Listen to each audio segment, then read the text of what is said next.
Stop for a moment and remember back to what you were taught about this case. How was the decision framed to you?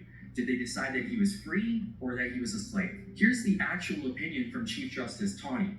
In the opinion of the court, the legislation and histories of the times, and the language used in the Declaration of Independence, show that neither the class of persons who had been imported as slaves nor their descendants, whether they had become free or not, were then acknowledged as part of the people, nor intended to be included in the general words used in that memorable instrument. They had for more than a century before been regarded as beings of an inferior order and altogether unfit to associate with the white race, either in social or political relations, and so far inferior that they had no rights which the white man was bound to respect, and that the Negro might justly and lawfully be reduced to slavery for his benefit. And upon a full and careful consideration of the subject, the court is of the opinion that, upon the facts stated in the plea in abatement, Dred Scott was not a citizen of Missouri within the meaning of the Constitution of the United States, and not entitled, as such, to sue in its courts. So again, was Dred Scott a free man or a slave?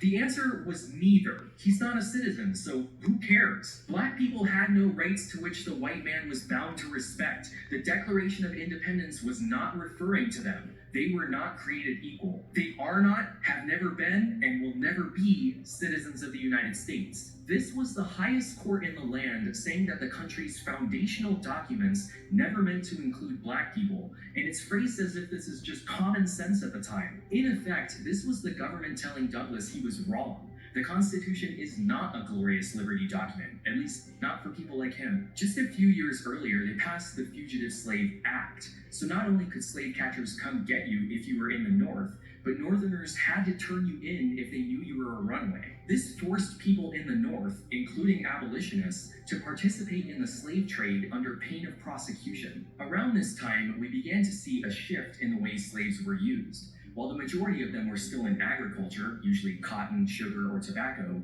other industries began experimenting with slave labor. In 1850, the Bibb Steam Mill Company, a sawmill in Alabama, owned 27 slaves and leased others from surrounding farms. This is important because this is the beginning of industrial slavery, when corporations owned people rather than just some rich guy on a plantation. Railroads soon got into the mix, and by the beginning of the Civil War, they collectively owned about 20,000 slaves. So, alright, the Civil War, which began after Lincoln's election because the southern states were worried that he was going to possibly end slavery, or at the very least, stop it from expanding west. It's a